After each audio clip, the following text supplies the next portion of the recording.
¿Y para qué sirve la memorización en el siglo XXI cuando tienes acceso a todo en el móvil? Es decir, es que te hablo ya de formulaciones incluso básicas, Sí. que puedes acceder a ellas en cualquier momento a través del teléfono, y tú lo que verdaderamente deberías desarrollar son tus capacidades para poder aplicarlo. Salimos de los institutos atontados. O sea, tú no puedes llegar, salir con 18 años, que se suele salir de allí, y decir, es que no sé hacer una declaración de la renta, Ya. es que no sé qué hacer con mis finanzas, es que no sé cómo gestionar mi patrimonio. Hombre, yo creo que son conocimientos básicos que al final, si adquiriéramos mucho más jóvenes, todos podríamos estar un poquito más a gusto, porque es que es una base que falta. Nuestros padres, que al final lo único que ven es, oye, salva tu vida, ten una oposición, ten un trabajo fijo, porque es lo que a ellos les ha servido, pero en otro momento, en otro contexto, donde, por ejemplo, la formación sí tenía una validez. Y claro, a lo mejor el candidato en el momento, pues oye, se ha calentado, que todos somos seres humanos, que no pasa nada, entonces es así. Y tú tienes que reorientarle, volver a ponerle la cabeza fría y decirle, oye, que no, que este no es nuestro discurso. Reconduce, estás haciendo esto bien, estás haciendo esto mal, marca más, entona más, sube, baja, colócate, estírate, no le mires, mírale. Es todo un poco, es un juego verbal, no verbal. Teniendo todo ese conocimiento de la comunicación no verbal, la forma de hablar, la forma de tal, tu atuendo, la forma en la que has venido vestido hoy, la has elegido de una manera estratégica e inconsciente por cómo quieres dar el mensaje, o ha sido un outfit más de tu armario. Pues podría haber sido un outfit más, pero es verdad que sí que lo he pensado. O sea, a ver... Buenas amigos, bienvenidos a un nuevo episodio. Hoy estamos aquí. Nico, ¿qué tal la vida? Muy bien, mucho calor, pero genial. Vamos a grabar un episodio hoy. Seguimos con el aire acondicionado roto, pero hemos conseguido 2 pingüinos Estamos resolviendo. que quizás escuchéis un poco de fondo. Intentaremos limpiar el audio, pero teníamos que poner una balanza entre asarnos de calor o que el audio estuviese un poquito más ensuciado. Y hemos preferido lo segundo, sinceramente, porque hacía un calor que era como para meterse al infierno y para refrescarte. Literalmente. Entonces, bueno, como siempre, solucionando las cosas, que no están faltando los problemas últimamente aquí en el podcast y nada. Aquí estamos hoy con Miriam. Hola, buenas. Bueno, Miriam, ¿quién es Miriam para empezar? Bueno, pues yo soy Miriam Polo, tengo 22 años, 22 añitos diría. Soy periodista y, bueno, es verdad que he empezado mi carrera muy pronto, digamos. He trabajado ya en los informativos de La Sexta, en Telemadrid, también he llevado una campaña de comunicación de partidos políticos en Alcorcón.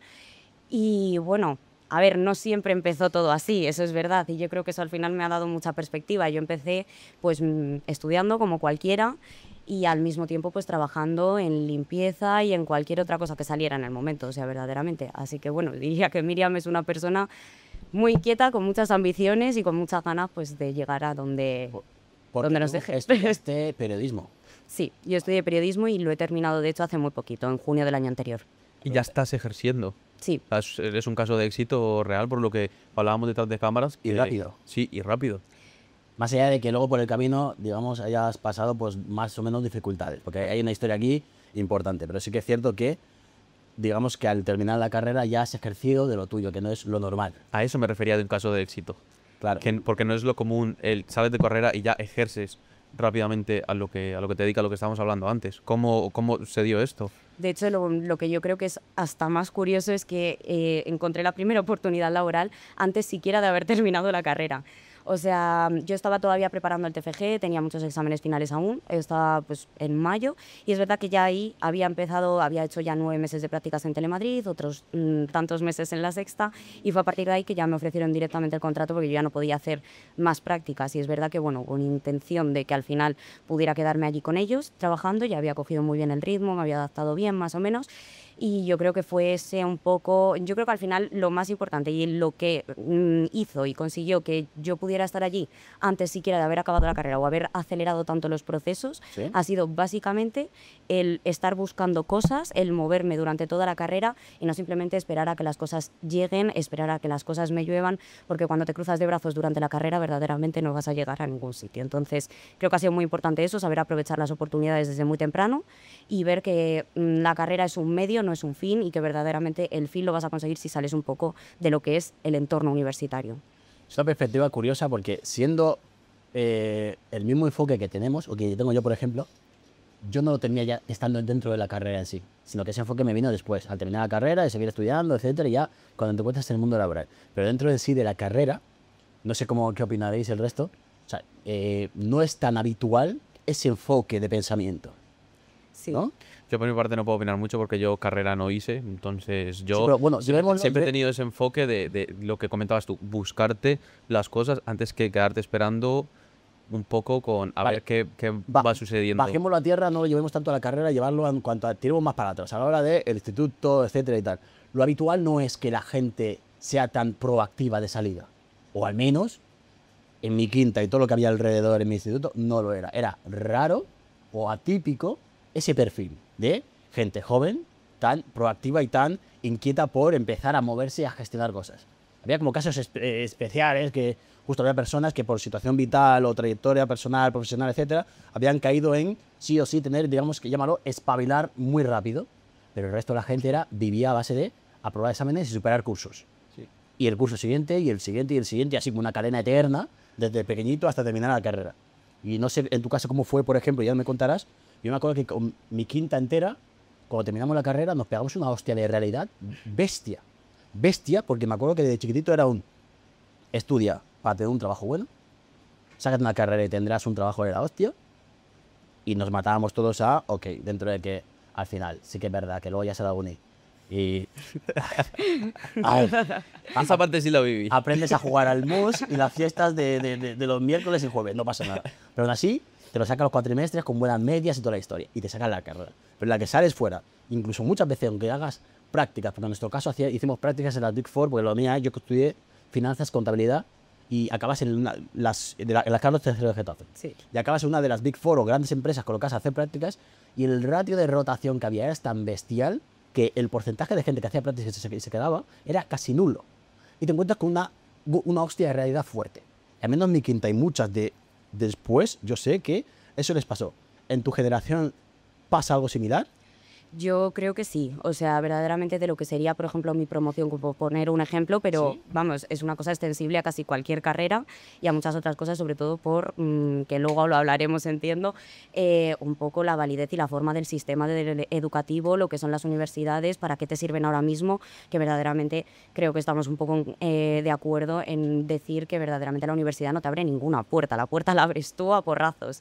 Entonces, El concepto de universidad, de venderte, estudia la carrera y saldrás ya cualificado, formado y casi que colocado en un puesto alto o de gran rendimiento y retorno. Casi que como que la carrera garantía de un puesto de trabajo asegurado.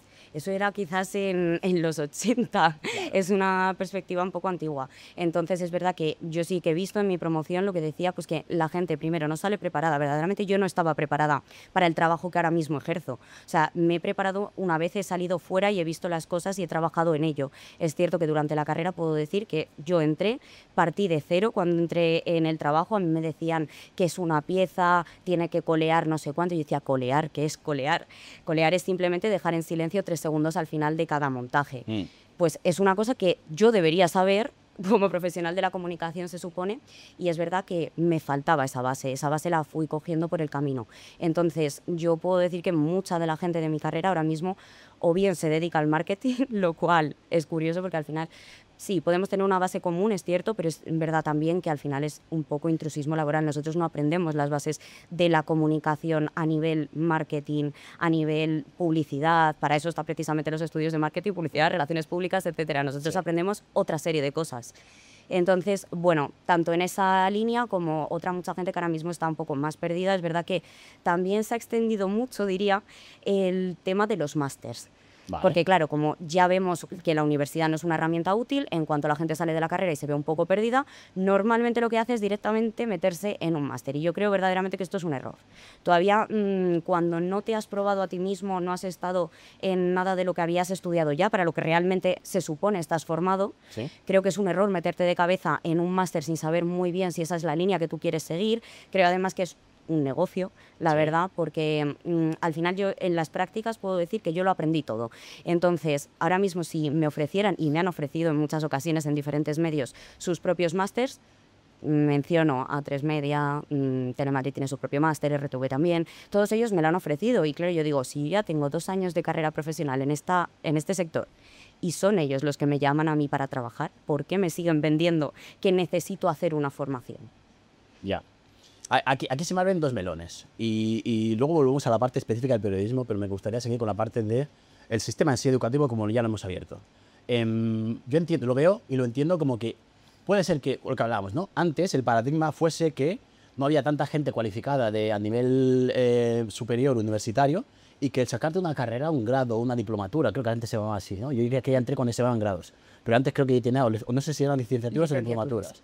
Era un factor diferencial, pero obviamente en el momento en el que todo Dios tiene una carrera, pasa de diferencial a ser algo lo general, ¿vale? Y que el nuevo factor diferencial, yo me acuerdo que cuando en mi quinta empezaron a hablar de que el factor diferencial era el máster. Y de manera automática era terminar la carrera y meterte al máster. Pero porque aquello que buscabas él, tener la cualificación que no tenía tanta gente. Sí que es cierto y comparto contigo una cosa que has dicho y es que yo creo que al menos la parte de los másters no se debería hacer después del grado como una continuación en sí, sino que primero tienes que haberte testado, probado en el mundo laboral y a partir de ahí especializarte en una rama, un área concreta que tú quieras desarrollarte dentro de esa rama.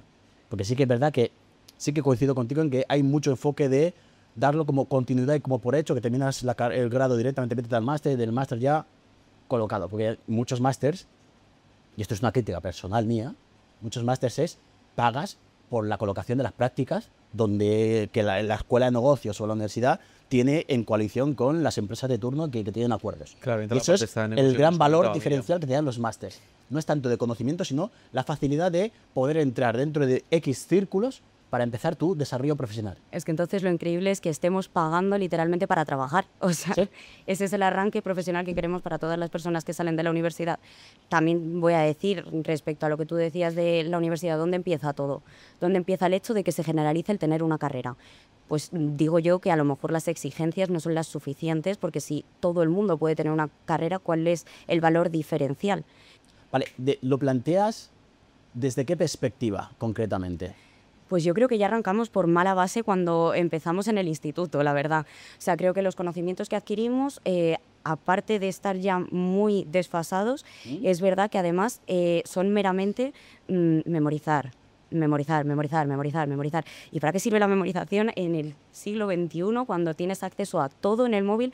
Es decir, es que te hablo ya de formulaciones incluso básicas, sí, que puedes acceder a ellas en cualquier momento a través del teléfono y tú lo que verdaderamente deberías desarrollar son tus capacidades para poder aplicarlo. Porque si ahora mismo, por ejemplo, metemos el factor inteligencia artificial, ¿cuál va a ser tu valor diferencial si lo único que has hecho es memorizar cosas que la máquina ya sabe? Coincido totalmente contigo en eso y lo hablábamos, creo que ayer lo hablábamos, ayer por la noche, hoy entre cerveza y cerveza, y hoy en el podcast de previo lo hemos hablado, y es que el sistema coincido completamente contigo, no fomenta tanto ese pensamiento crítico, esa capacidad de análisis, de cuestionar, de preguntar, razonar y rebatir. De entender y aprender. Y es más un sistema de que el aprender se basa en memorizar el contenido, y más allá de cuestionarlo en sí mismo.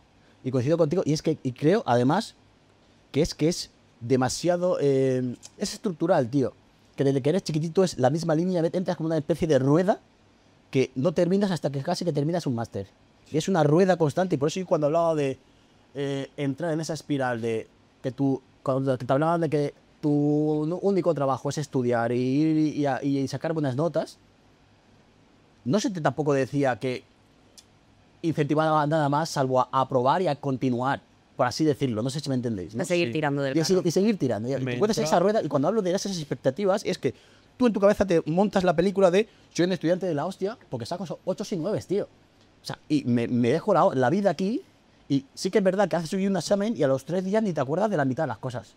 Y al año, espérate si algo de lo que diste el año pasado te vale para algo, ¿sabes? Y constantemente, y de repente llegas al precipicio.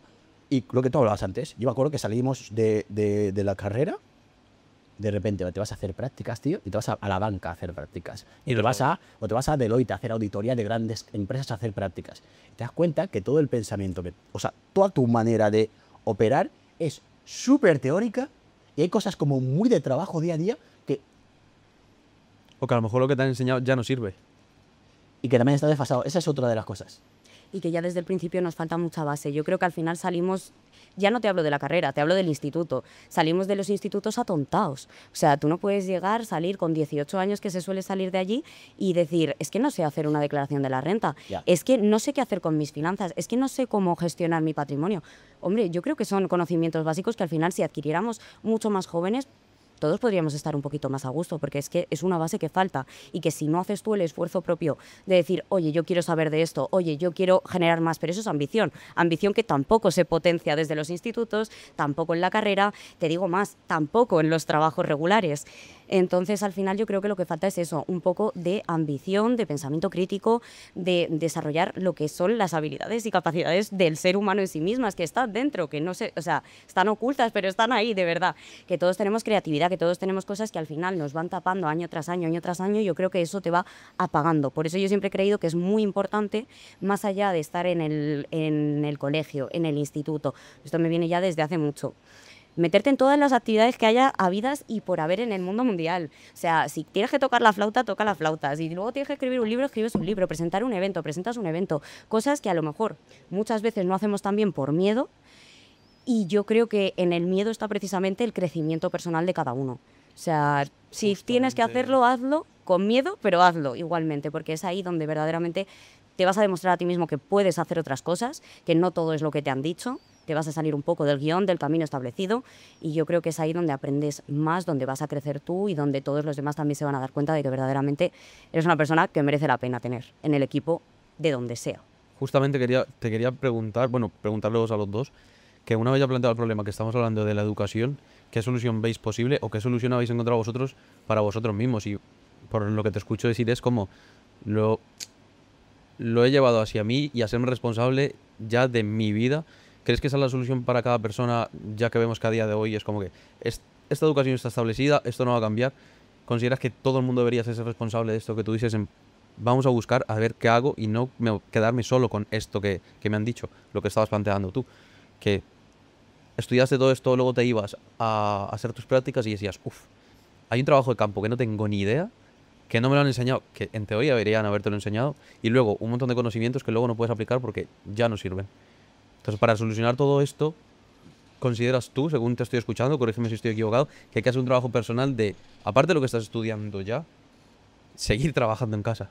Yo creo que, o sea, es una cosa que tiene una solución de raíz, pero esto no está en la mano de todos y por tanto tenemos dos opciones. O nos conformamos y decimos, esto es lo que hay y no voy a llegar a nada más, o cada uno tiene que hacer el trabajo interior propio según las ambiciones que tenga de desarrollarse para decir, oye, es que depende de mí, es que está en mi mano hacerlo o no hacerlo, y no quiero estar echándole la culpa a los demás, echándole la culpa al sistema, al gobierno, porque no me va a valer de nada, porque el punto final va a ser el mismo. Yo voy a estar fastidiada todo el tiempo porque el sistema es muy malo. Bueno, pues vamos a ver qué hacemos para jugar con ese sistema que está tan mal y a ver si podemos jugarle las mismas cartas y darle un poco la vuelta a todo eso. Entonces sí creo que es un trabajo personal que requiere algo de madurez, pero también creo que eso, bueno, también depende de los entornos en los que te rodeas. Si tú te fijas al final, es verdad que durante un tiempo hemos visto que también anteriormente, generaciones anteriores, no tenían tanta formación como a lo mejor podemos llegar a tener nosotros ahora, tanto acceso al conocimiento. Entonces, la educación que hemos recibido la mayoría, al menos en ciudades un poco más humildes, digamos, yo soy de Fuenlabrada, o sea que hablo de base, y vosotros de Leganés, lo mismo. Cual, sí. Entonces, creo que no contamos con ese apoyo de nuestros padres, que al final lo único que ven es, oye, salva tu vida, ten una oposición, ten un trabajo fijo, porque es lo que a ellos les ha servido, pero en otro momento, en otro contexto, donde, por ejemplo, la formación sí tenía una validez. Entonces, hacer caso a ese consejo con pinzas, diría yo. Creo que ya, como ha evolucionado todo y nosotros vamos a, por ejemplo, yo entiendo, nosotros ya a nuestros hijos podremos darle otra perspectiva diferente, y precisamente si tú te has cultivado, creo que también vamos a generar, pues, próximas generaciones mucho más formadas, mucho más ambiciosas, y que no simplemente miren y digan, es lo que hay, qué pena y qué mal estoy. No, totalmente. Yo coincido con Miren en muchos puntos. Yo te iba a preguntar, ¿tú en tu caso qué hiciste? Porque tú ejerces tu profesión, estás en un buen puesto de trabajo. ¿Qué fue lo que tú hiciste para llegar a ese punto? Porque supongo que tendrás compañeros que no ejercen lo que habéis estudiado. Claro, o sea, una cosa es, o sea, porque la pregunta es una y lo que yo hice es otra cosa diferente, quiero decir. Yo lo que hice fue hacer prácticas. Al principio, o sea, primero jodido, porque hice prácticas, me quedé como fuera del mundo laboral de mi sector, porque es un sector muy especializado en toda la parte de finanzas, gestión de control de proyectos, toda la historia. Nada, un sector muy específico y que en muchos casos te pedía un recorrido profesional que un chaval de 22 años que acaba de salir de la carrera pues no tienes. Y siempre hay alguien senior, más pro, que es capaz de hacerlo a un poquito al mismo salario que tú, incluso a veces es más bajo por competir. Entonces, y arranqué directamente a base de prácticas y las típicas becas, beca X, beca Y, entrando a través de beca, pues ya sabía que si tengo que entrar a base al mundo laboral tan específico al que yo voy a entrar, a competir con gente con una trayectoria tanto nacional como internacional ya bestia, parto con una desventaja heavy. Heavy no, lo siguiente. Yo, vale, pues ¿qué vía tengo para entrar? Soy joven, soy recién graduado, puedo entrar por la parte de prácticas, becas. Y a partir de ahí, dentro, demostrar tu valía, ver que la gente vea que, hostia, este pibe es bueno. Y tiene, lo que dice ella, eso, de inquietudes, ese moverte, ese preguntar, ese exponerte, jugártela y que te vean esa proactividad desde, vale, es un perfil, no es un NPC puesto aquí en la oficina, sino este pibe quiere o tiene la ambición de, y vas desarrollándote. Eso por un lado. Ahora, la pregunta macro de antes de el sistema educativo en sí y cuál sería los... Detectamos que el fallo es el que es. Al final nos meten en una rueda de hámster de chiquititos y sales de ella siendo mayor, eso sí sales. Porque luego hay gente que sale directamente, se mete en un trabajo de lunes a viernes de 8 a 3 y no sale de esa rueda, lo que hablábamos antes, hasta que tienes 50 años, miras para atrás y dices, he vivido 50 palos, me queda ya un rato de vida y no sé qué he hecho con mi vida. Porque nunca me he planteado qué narices estoy haciendo. Y voy en modo automático todo. Entonces, la parte educativa, coincido, hay varios errores y varios temas al menos. No tengo la respuesta correcta. Si alguien la tiene al otro lado de la cámara, que nos lo deje saber y lo ponga en comentarios, a partir de aquí es pura opinión personal. Entonces, está la parte de el desfase del conocimiento. A día de hoy ya se está viendo. O sea, los modelos están muy anticuados en cuanto al planteamiento técnico y teórico que se dan. A día de hoy, mismamente, el ejemplo puede ser la parte de IT, tecnológica, IAS, etc. El mundo normal evoluciona mucho más rápido que el académico, a una velocidad bestial. Y la parte de formación, especialización, casi que tienes que buscarte, llámalo, iba a decir proyectos complementarios, sino formación complementaria, más que la reglada estructurada, porque estás como muy fuera. Lo que no tiene sentido es que alguien de 18 años que de este país puede salir y votar, no sepa leer una nómina. No tiene ningún tipo de sentido. O sea, ninguno, tío, porque no tiene aplicatividad real en tu vida. No tiene ni sentido ninguno. Entonces, partimos de un tema de lo que hablamos antes, que el paradigma está enfocado en cuanto a que no seas crítico y simplemente te sea una rueda, y luego la transferencia y la usabilidad real de lo que tú das en secundaria, bachillerato, etcétera, trasladado a tu día a día, es muy baja esa transferencia en cosas palpables y que te impacten. Entiendo que hay una parte de esa formación teórica que lo que va a buscar es no tanto el que busques esa utilidad real en tu vida, sino que creo que el concepto clásico era aquello de capacitarte para que seas capaz de aprender cosas más complejas. Y es lo único que concibo que para lo que vale la uni en sí misma. La uni en sí misma no es tanto que tú vayas a aprender una cantidad de conocimientos heavy ahí dentro, sino que se supone que si sales de ahí, tú tienes la cabeza al nivel de poder analizar y enfocar o aprender cosas más avanzadas que en etapas anteriores. Esa estructura mental que vas ganando. Eso es. Para eso debería valer la estructura universitaria, para formar mentes diferentes, mentes críticas, mentes más analíticas, esa gente que se presupone que tienen que ser los motores a nivel social, económico y el futuro del país, ¿sabes? Y justo te topas con lo contrario, te topas con que en sí, desde chiquitito, si no te han enseñado a ser crítico ni nada por el estilo, y entras en una rueda, brother, lo que vas a entrar en la universidad te vas a dedicar, como pasó a todos, a jugar al mus, salir de fiesta los jueves y aprobar los exámenes. Y terminas la carrera, has aprendido lo que has aprendido, si has tenido más o menos capacidad crítica, has cogido algunas habilidades o competencias, pero te metes al mundo laboral y alguien de un grado superior te pega 8 vueltas, hace el mismo trabajo, porque llegan mucho más rodados. Y te encuentras con la realidad en cuanto a que, vale, entonces el sistema está fallando. ¿Dónde? Pues que es demasiado teórico y muy poco práctico, muy poco transferible. Y salvo que tengas la parte de a partir de segundo de carrera, te dediques a hacer prácticas paralelo mientras estás estudiando, esa parte de operatividad práctica no la tienes. Y vives como en un mundo etéreo, desconectado con lo que de verdad, ahora que soy reclutador en oficinas y en puestos de trabajo, lo que de verdad tú necesitas a la hora de quiero incorporar a alguien para trabajar. Te das cuenta que la gente que viene de uni, de las carreras, son muy teórico, todo, pero es una de, ok, necesito a alguien que me aterriza aquí y me sepa empezar a funcionar. Me resuelva un problema. Y empiece a funcionar. Ya no solo el problema, sino que sea capaz de resolver los problemas, pero que tenga esa capacidad de esa rueda de aprendizaje rápida de la parte teórica, no, de la parte operativa. Empieza a funcionar.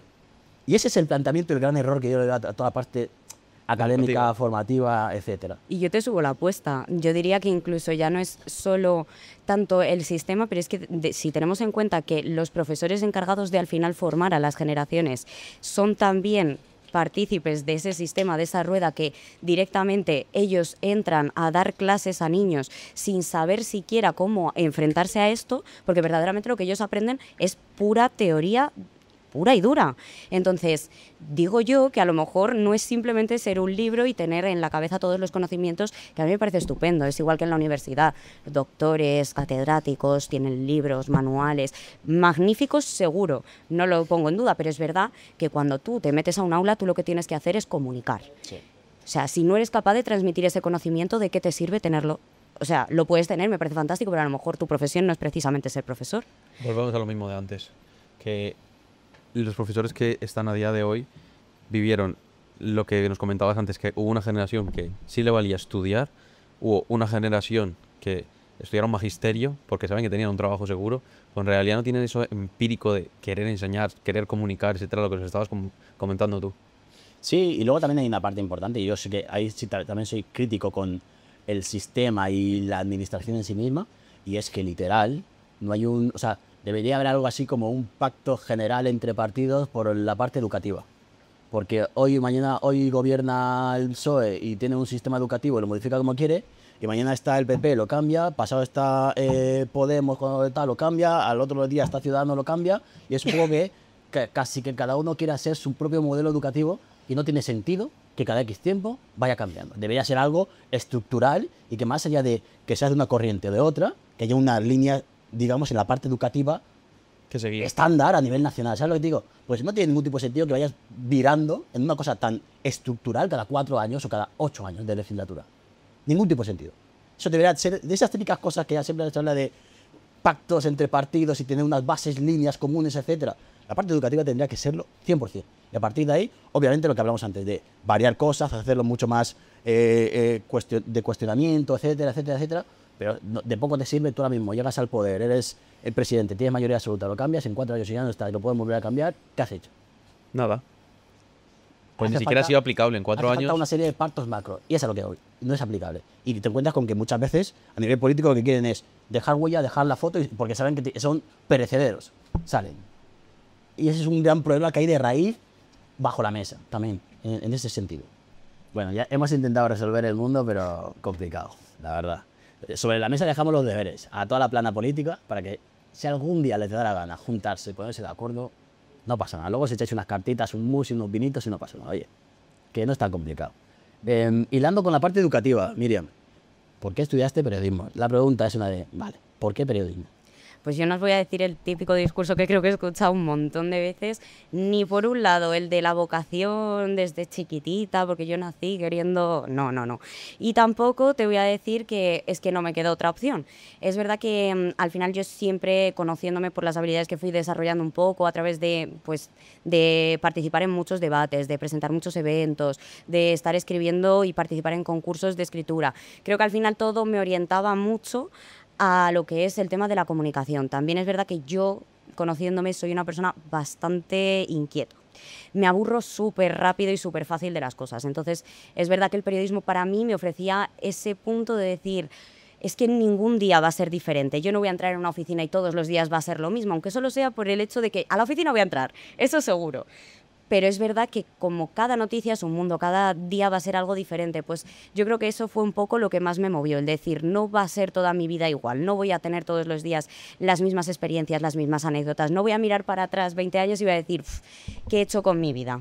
Entonces, yo creo que fue eso un poco lo que me lanzó a decir, creo que es el periodismo lo que me va a ofrecer eso, y es verdad que ahora que ya lo estoy ejerciendo, corroboro, confirmo, es así. Es así, la verdad que creo que el periodismo es una profesión preciosa que ofrece un montón de cosas, que enriquece mucho también a título personal, ya no es tanto lo profesional y el estar en cámaras y tal, creo que te enriquece como persona, porque al final, o sea, piensa que tú en un mismo día puedes estar con la persona que más manda en este país y lo bien que vive y cómo lo hace todo y aprender muchísimo de él.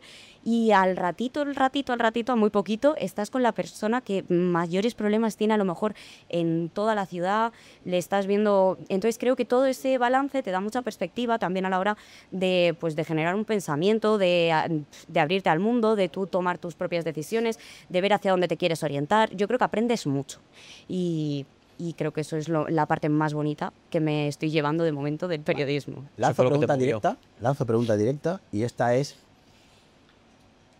directa además Igual la esquivo, ¿eh? No, o sea, siéntete en tu libertad de responderla o no. A día de hoy, para ser periodista, ¿es relevante estudiar periodismo?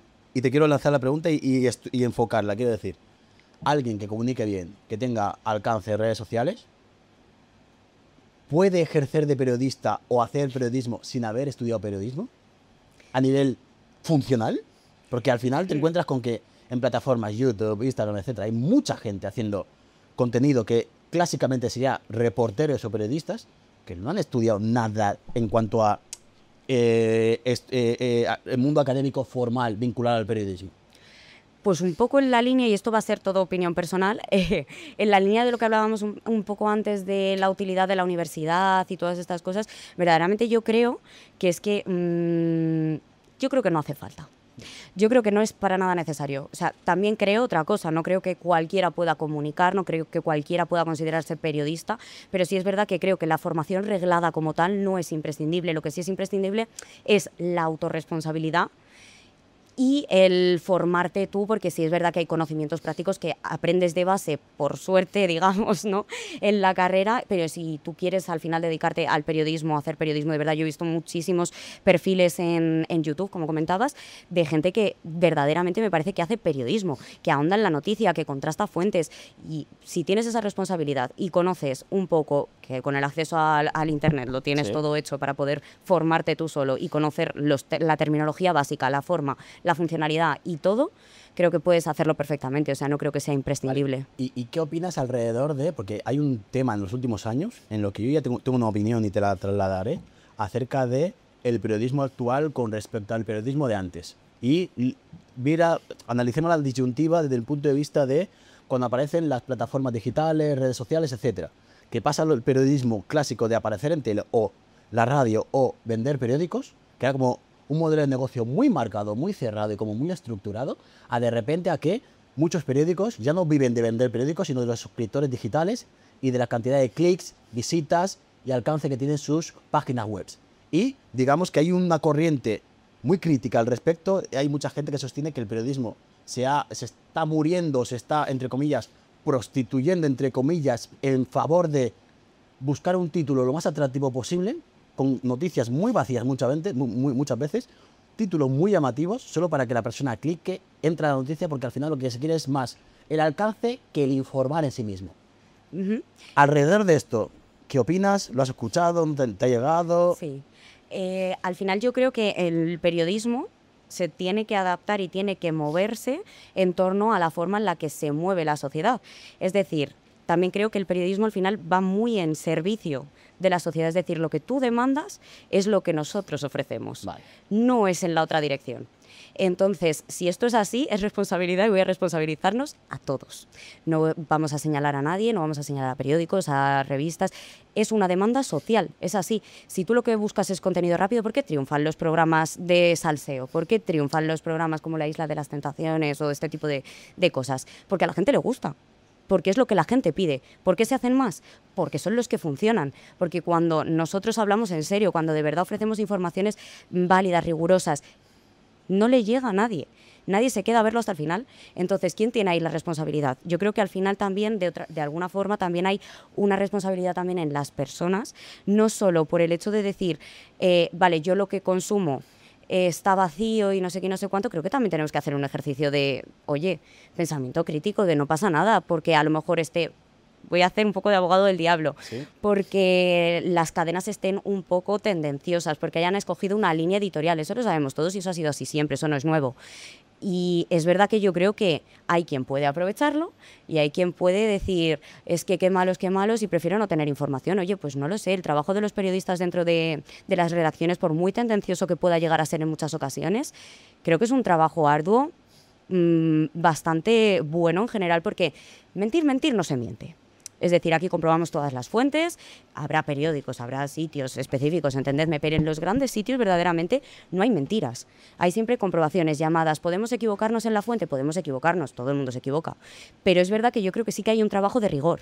Entonces, ¿valoramos nosotros como espectadores ese trabajo de rigor o solo nos quedamos con que es tendencioso y entonces no quiero verlo?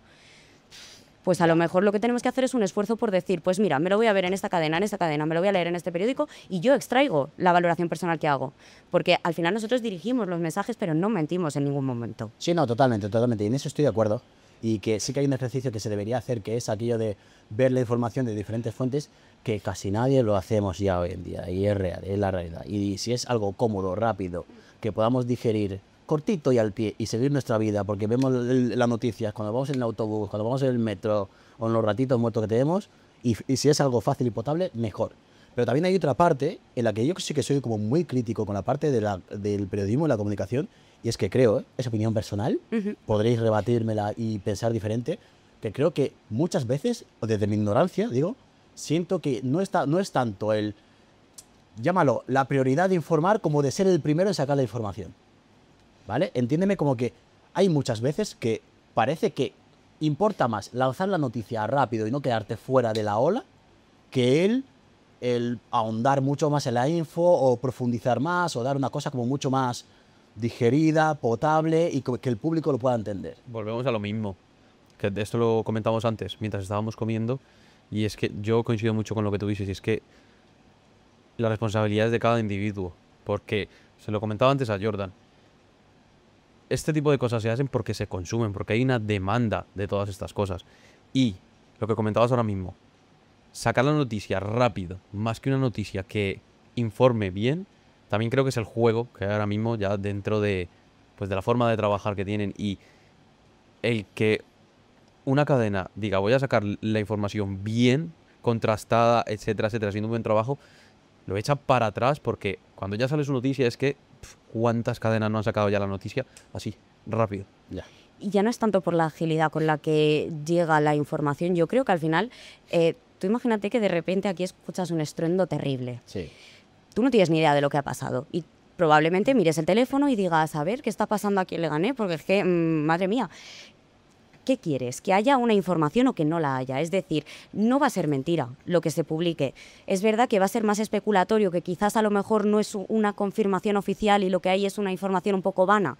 Es lo que ha dado tiempo hasta el momento, se va actualizando con el tiempo. No es que no vaya a haber un trabajo de ahondar más, pero es verdad que las noticias son fugaces. Pero fugaces no porque la noticia sí pasa de moda, digamos. También nosotros así lo queremos.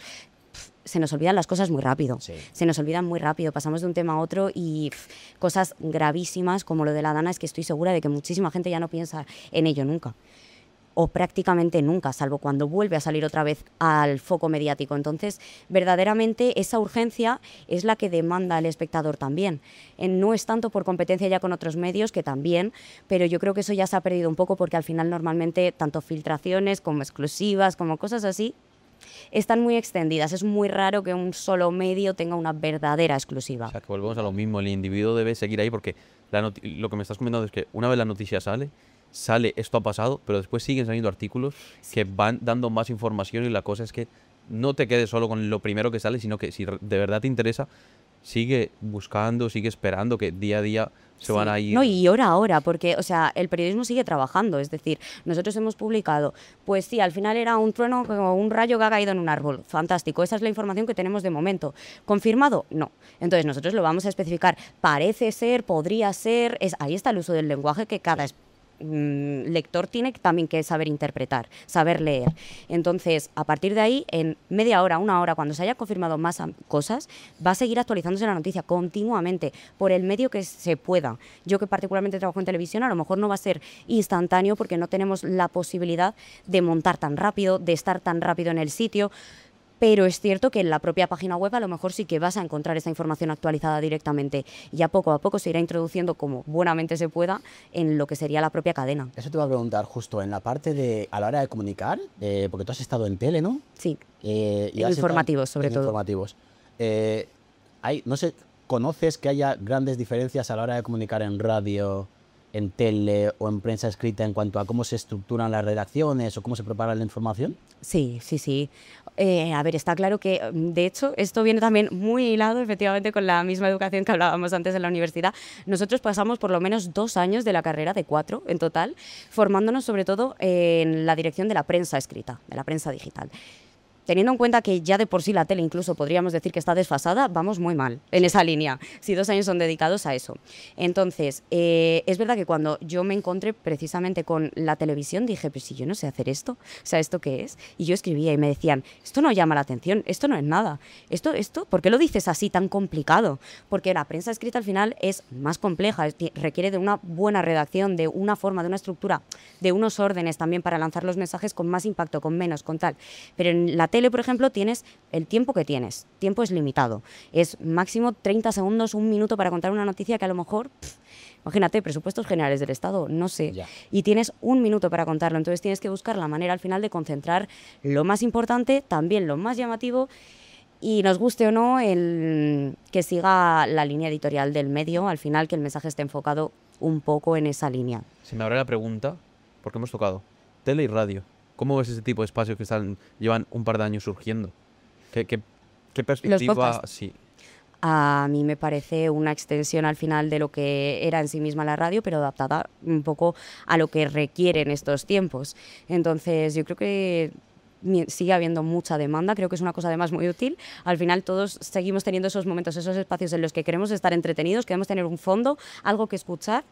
Y no queremos estar fijándonos en la pantalla o teniendo el teléfono en la mano. Entonces nos es muy cómodo ponernos los cascos y poder escuchar este tipo de conversaciones que a mí me parecen muy buenas. Es verdad que, como todo, como lo que hemos dicho antes, creo que tiene que tener una responsabilidad, Sí. un poco de aplicarse, de oye, que yo no soy periodista pero me voy a poner aquí delante de una cámara, oye, pues ¿cómo hago esto, no? ¿Cómo hago que esto sea interesante para el espectador? ¿Cómo hago que no sean preguntas a lo mejor banales, que intentemos darle un poco de profundidad, de tono a la conversación?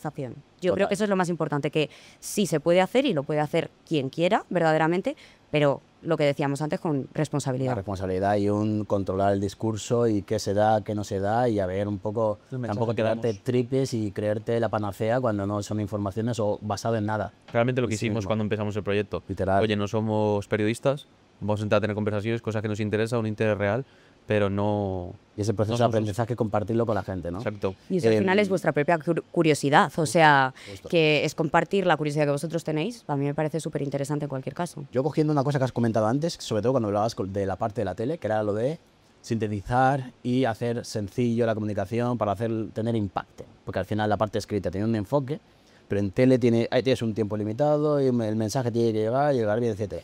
Y creo que si en España hay un sector o un área en el que se tiene que generar impacto con mensajes concretos al grano y que todo cuenta, es el área política. Tú tienes una pequeña experiencia ahí, ¿no? Sí. Cuéntanos eso. ¿Qué es? ¿Qué pasó? Primero, ¿cómo te llega eso? Si se puede saber. Y luego, una vez que te llega, es ¿qué hago aquí? ¿Y cómo se trabaja aquí? Pues verdaderamente, igual que lo pienso ahora, yo, o sea, muchas veces es que pasa una cosa, yo me tengo prohibido decir que no. Entonces, claro, a partir de ahí ya nos cae todo. Yo me voy encontrando las cosas y siempre tengo que decir que sí, porque creo que todo enriquece, todo suma. Entonces, es verdad que sigo pensándolo y sigo diciendo, y yo hice eso de verdad con 19 años, que tenía que estar tomando cañas, como tú dices, y jugando al mus. Pues sí. Y es verdad que, bueno, empecé a juntarme en un entorno pues de gente un poco de la política y tal, sobre todo fue en el Partido de Ciudadanos en concreto. Eran ya amigos, o sea, yo no pertenecía ni al partido, no tenía nada que ver con esto, pero es verdad que cuando yo empecé la carrera yo no quería dedicarme a la tele, Vale. yo quería dedicarme a la comunicación política. Entonces, claro, todo surge un poco en esa línea. Empecé que iba a hacer prácticas en la asamblea, después se me cruzó Telemadrid, me quedé ahí enganchada, enamorada de la tele y claro, ya luego es verdad que estando ya en Telemadrid me surgió pues que efectivamente un partido que estaba en caída libre prácticamente iba a iniciar una campaña con muchas alcaldías y con muy Claro, porque tú poco pillaste equipo. Ciudadanos ya, cuando estaba ya en el declive. En el declive total. Sí, Vale. sí. Y es verdad que faltaba equipo, faltaba mucho equipo, faltaban muchas manos, mucha gente que siguiera confiando en el proyecto. Y yo dije, pues un barco que se hunde es una oportunidad, ¿no? Para intentar sacarlo a flote. Así que me subí al barco. Es verdad que conocía principalmente a la gente de Alcorcón Y fue a través de ahí que dije, pues oye, yo trabajo en periodismo, o sea, estoy de práctica, no te ofrezco un conocimiento amplísimo, pero es verdad que me parece una oportunidad interesante para empezar a arrancarme yo también. Entonces es un win-win. Y así fue.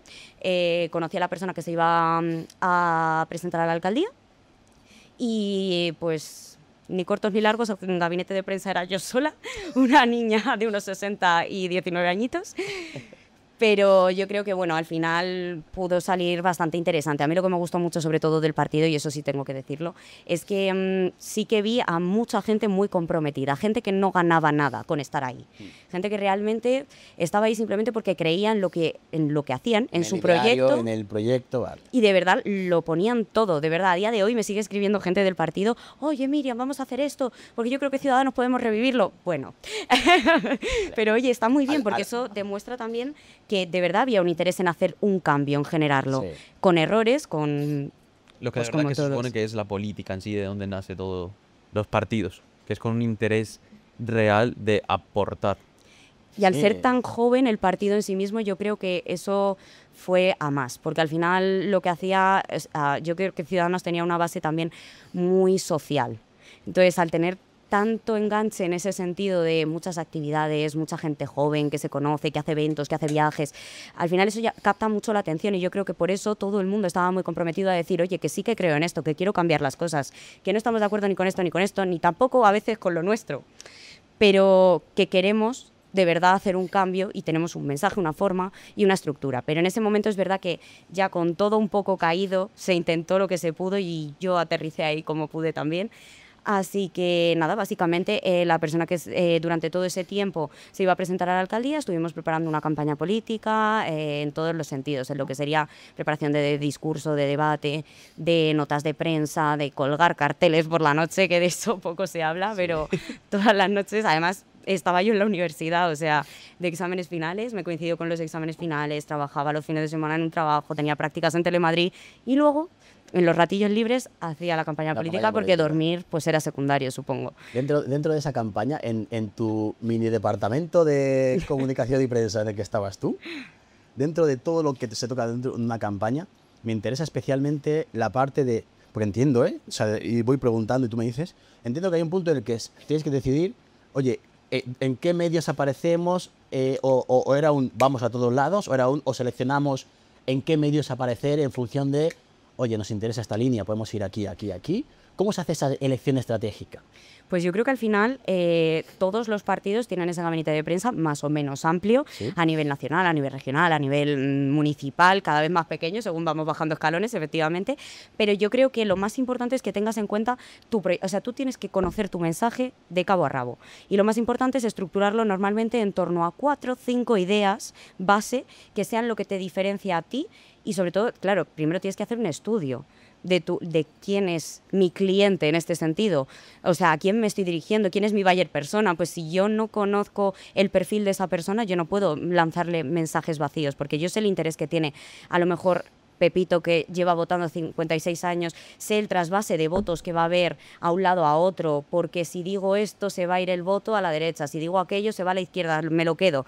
Entonces, claro, tienes que tener muy claro el mensaje y a quién te diriges. Y a partir de ahí, y en torno a 4 ideas básicas, tienes que seguir toda la campaña, la línea de comunicación en redes, la línea de comunicación en debates, reconducir el mensaje siempre en los debates hacia tu interés particular, porque eso es así. O sea, aquí no es el marco establecido, aquí gobierna el debate quien de verdad sabe gobernar las reuniones, es decir, o sea, yo quiero hablar de esto y me da igual si tú quieres hablar de lo otro, porque yo lo voy a reorientar todo siempre a lo que yo quiero decir. Y son esas 4 ideas fundamentales. Lo del debate es lo típico que cuando se suele dar el típico debate a 4 de... Por ejemplo, yo me acuerdo que siempre que hay elecciones, yo soy un friki de esas cosas, ¿vale? Me encanta ver esos debates, tío. Todo lo que echan en televisiones locales, estatales, incluso los estatales los veo, y siempre con los candidatos de turno que montan el debate a 4, a 5, a 6 y cuantos candidatos haya, que siempre que van a arrancar, o las pausas, hay un pequeño momento en el que ves a todos los asesores rodear a la persona como si fuese el draft de la NBA, que hacen un parar tiempo, se juntan. En esos momentos, ¿qué narices se le dice al tipo? O sea, es una especie de corrección de vas bien por aquí, aquí la has clavado, o aquí la has cagado, o evita esto, evita lo otro. Es un poco lo que te imaginas. Sí, o ¿no? sea, Ya. verdaderamente esto es aprovechar ese espacio de tiempo que tú has estado durante toda la hora que ha durado la primera parte del debate analizando el mensaje de él, el mensaje de los demás, porque a lo mejor muchas veces tú tienes pensado, más o menos todos conocemos la línea que va a seguir cada uno de los partidos en lo que es el debate. Todos se conocen al final, hemos estado o compartido muchos espacios, muchos otros debates aparte del principal, digamos. Entonces, todos sabemos un poco en qué línea vamos a ir marcando, pero siempre sorprende a alguno. Entonces, claro, ese es el momento que tienes que aprovechar para decir, oye, que nos ha sacado esto, vamos a cogerlo por aquí. Es decir, muchas veces puede ser, estás entrando al trapo, no entres al trapo. O sea, no nos interesa ese mensaje, no nos interesa seguirle el rollo, seguirle el juego. Y claro, a lo mejor el candidato en el momento, pues oye, se ha calentado, que todos somos seres humanos, que no pasa nada. Entonces es así. Y tú tienes que reorientarle, volver a ponerle la cabeza fría y decirle, oye, que no, que este no es nuestro discurso. Reconduce, estás haciendo esto bien, estás haciendo esto mal, marca más, entona más, sube, baja, colócate, estírate, no le mires, mírale. Es todo un poco, es un juego verbal, no verbal, o sea, de mensajes al final que defiendan tus intereses y que te dejen en el lugar que buscabas al principio. Y tú siendo tan pequeña, ¿cómo afrontaste todas estas situaciones? Porque te estás poniendo como si fueras el equipo técnico Literal. literalmente de algo tan importante como es un debate político y tú estás ahí con 19 años, que estás literalmente aprendiendo y le tienes que decir a un señor que te dobla o te triplica la edad, así no se hace, lo tienes que hacer de esa manera. Mírale, aflójate la corbata, haz esto. ¿Cómo vivías eso? Y también, luego tú también eso, ¿cómo lo llevaste a tu lado? Pues yo creo que la base de todo aquí en la vida es la confianza y la cara muy dura. O sea, la cara dura te abre más puertas que cualquier máster, ya te lo digo.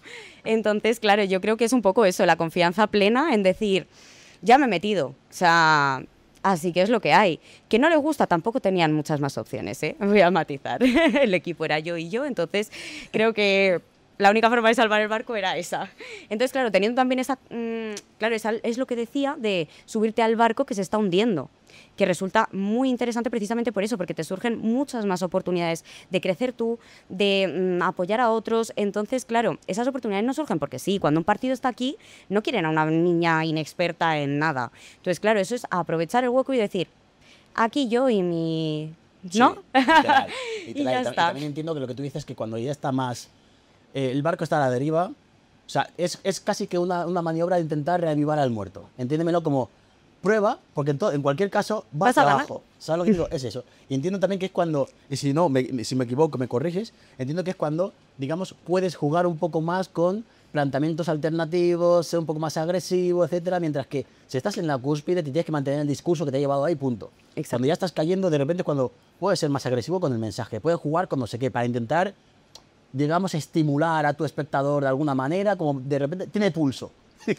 Lo hemos reído, tiene pulso. Sí, de hecho yo creo que lo más interesante fue ese juego que te permitía, porque al final también al ser un municipio no tiene la seriedad, digamos, bueno, sí tiene la seriedad, es importante efectivamente, pero quiero decir, me autocorrijo, no es el mismo mensaje ni la misma forma que a nivel autonómico, a nivel nacional. también por nivel de exposición, exposición. Exacto. etcétera, etcétera, etcétera, Y ese totalmente. juego fue súper interesante porque al final nosotros ya decíamos, bueno, y metemos un QR, aquí un muñeco vivo que dé vueltas. Ahora Experimentabais. nos lo inventábamos. Ponemos dibujos de IA animados en los panfletos. No lo sé, era improvisar e inventarse cosas para ver cómo lo hacemos, cómo llamamos más la atención, cómo conseguimos que alguien se acuerde de que estamos aquí. ¿Hiciste Porque estrategia de marketing en redes? verdaderamente la estrategia la llevé yo, entonces me hago autocrítica. No fue una estrategia, fue supervivencia. O sea, era vamos a hacer todo lo que podamos, pero claro, yo tengo una y dos manos. Y Claro. tenía la universidad también, recordemos, de Telemadrid, luego estaba también en el otro trabajo, entonces yo decía, con las horas que me quedan, ¿qué podemos hacer? Y más o menos es verdad, se intentó seguir una línea, intentar pues marcar un poco el contenido que íbamos a publicar a diario y tal, pero lo que te digo, tampoco fue una campaña que digamos, wow, o sea, la mejor campaña de la historia. Rascamos, conseguimos rascar, os lo diré. De hecho, podríamos decir que, no me siento orgullosa de esto tampoco, pero es así, el Partido Popular se quedó a 36 votos, si no recuerdo mal, de la mayoría absoluta. Nosotros cogimos 1179, que probablemente habrían sido suyos. Total. Así que decidimos un poco el gobierno y lo condicionamos. Es verdad que nuestra intención era... Creíamos, de verdad, lo creíamos que podíamos conseguirlo, que son 5.000 votos, decíamos, tampoco son tantos, ¿no? Pero es verdad que cuando estás en la calle y lo palpas, te das cuenta de que la gente no tenía ni idea. La gente nos decía, ¿de qué? ¿De Ciudadanos? Pero seguí, ¿os vais a presentar? Si yo pensaba que ya habéis terminado, que si Albert Rivera ya se fue. Claro, cuando veías ese tipo de mensajes, y todos en realidad estaban muy contentos con lo que había sido el partido y en general nos decían, si yo lo he votado, si yo lo votaría. Lo que pasa es que no sabía ni que estaba, ni que se presentaba. Entonces, claro, ver esa sorpresa era una lucha contra reloj. Tenemos 20 días para que todo el mundo sepa que estamos aquí. ¿Cómo lo hacemos? Y además, te diré también con otro juego en contra. Y ahí me voy a tirar piedras sobre mi propio tejado, los medios. Yo creo que hubo una muy buena campaña de silenciar a Ciudadanos para que no ejercieran más presión y más competencia y acabar de rematarlo. Cuando no se habla de ti, o sea, que hablen bien o mal, pero que hablen. Sí. No había ocasión, no había oportunidad, no había cosa que Ciudadanos hiciera que le diera espacio en ningún medio. No había posibilidades. Ni buena ni mala, ¿eh? Daba igual. Y los mensajes políticos del resto de partidos iban en la misma línea al final. Cogiéndote la parte de las campañas, me interesa mucho ese área concreta y siempre he sido una persona curiosa en cuanto a qué hace como para comunicar de una manera efectiva a nivel, digo político, pero a nivel de masas, concretamente. Porque yo, por ejemplo, pongo mi ejemplo concreto. Tengo una empresa y la campaña de publi, marketing, etcétera, siempre nos fijamos, porque está mi chica que ya ha estudiado publicidad, relaciones públicas, todo este área, pero yo soy un freak, aunque no he estudiado ese área, soy un friki sobre cómo comunicar, cómo vender, cómo generar impacto, cómo llegar a Pepa, la del tercero B, a la que quiero venderle mi discurso y que me lo compre. Y creo que en ese sentido, la parte política es una de las cosas a nivel referencial en la que puedes sacar muchísimo como para materializar, como si es en tu negocio privado, a la hora de impactar a mucha gente y conseguir venderles tu discurso.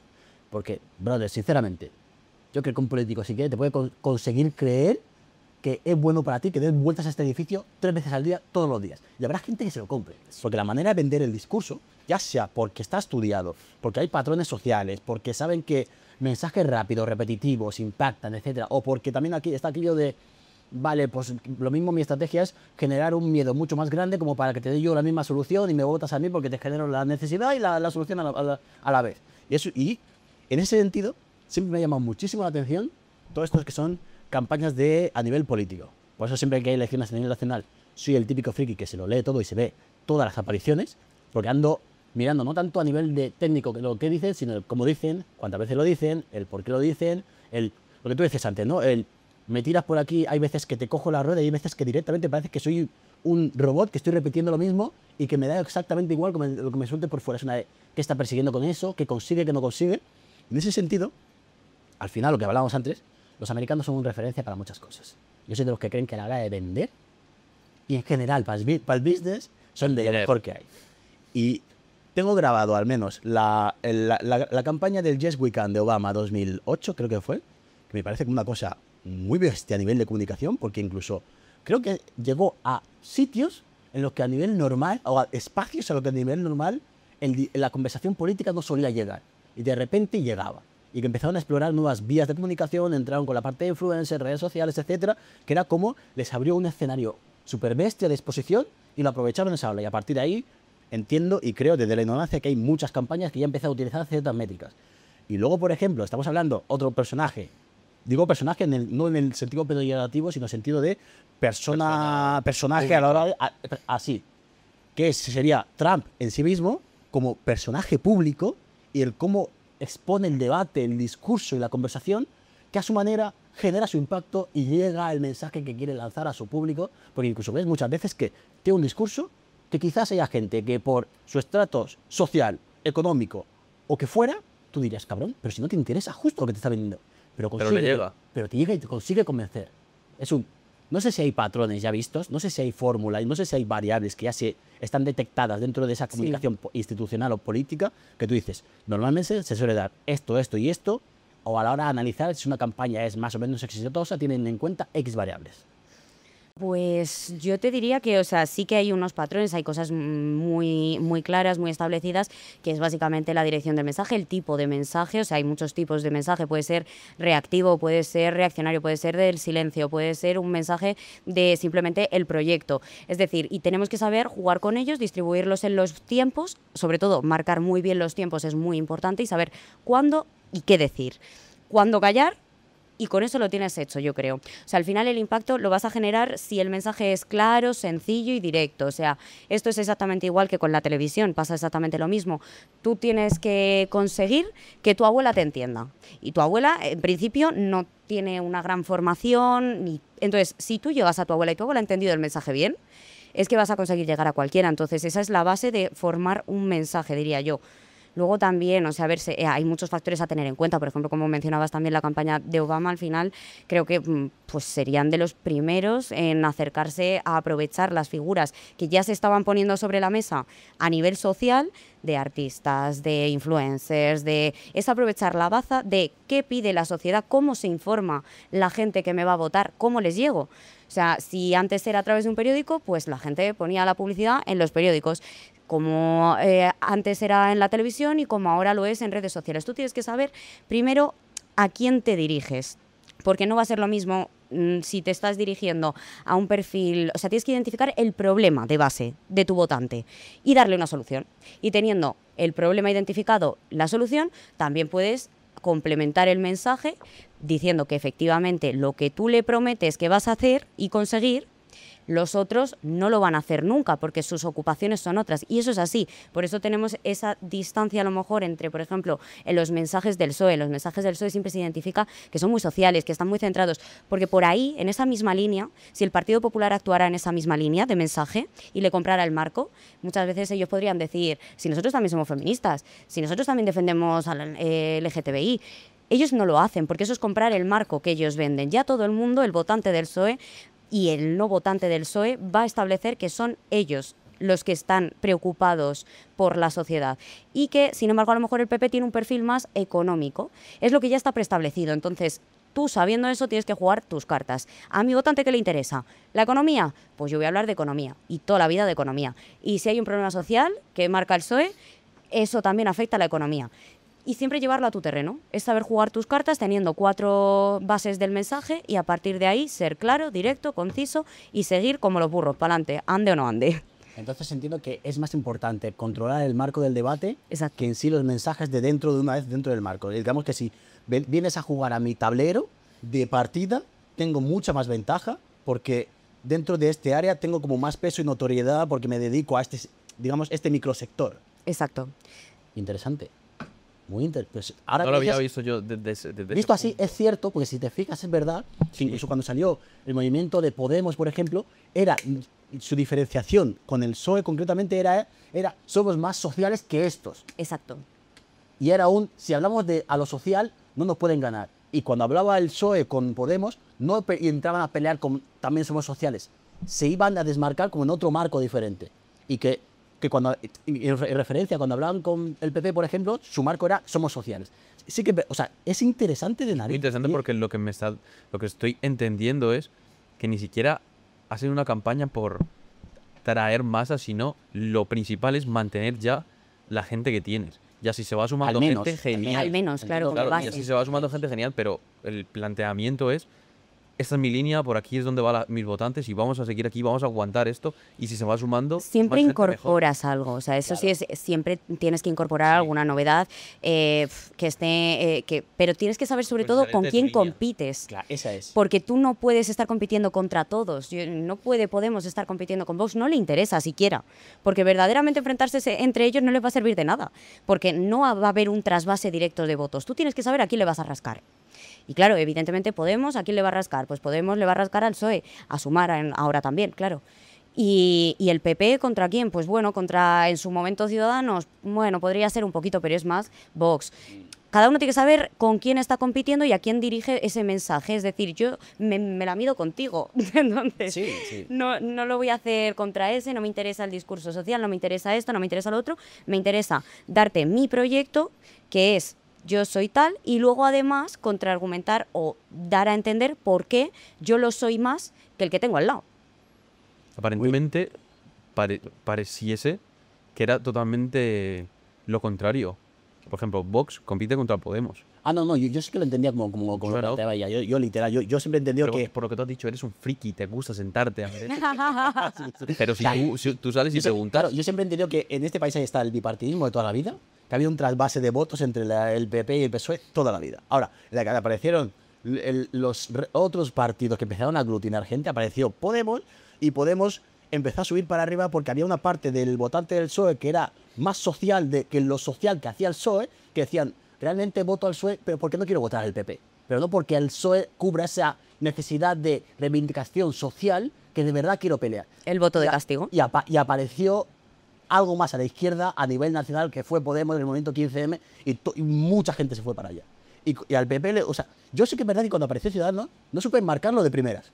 O sea, no conseguí enmarcarlo como tal, porque me pareció algo como intermedio, flotando y tal, y dije, no lo tengo claro si son de izquierda o de derecha o qué, sino vamos a escuchar a esta gente. Es que empezó un poco más en la línea de la izquierda y fue poco a poco cambiando cuando se extendió. Es decir, al haber empezado en Cataluña y defender ese tipo de intereses estaban más en la izquierda. Y a partir de ese momento, cuando ya empezó a coger mucho peso a nivel nacional, es verdad que al abrirse a ciudades y todas estas cosas y ser de ideología liberal, pues fueron trasladándose un poco más a lo que a lo mejor sí podría considerarse centro-derecha. Ellos siempre centro-centrados, ¿no? Pero, Total. pero es verdad que Sí, estaban sí más es ahí. verdad eso, lo que dice ella, y no hay trasvase de votos de la gente que vota a Vox, a Podemos, no se suele dar. Lo mismo hay algún Habrá un caso random, excepcional. Claro, hay un random del tercero B que le pasó, pero no es lo más habitual. Lo más normal es que de los dos grandes partidos haya gente que vire, y de los dos grandes partidos a los que más se parecen, que sean un poco más pequeños, haya gente que busque el, pues hostia, soy más conservador que lo que el PP está haciendo y le voto al PP por no votar a Sánchez. Si aparece algo que me representa más,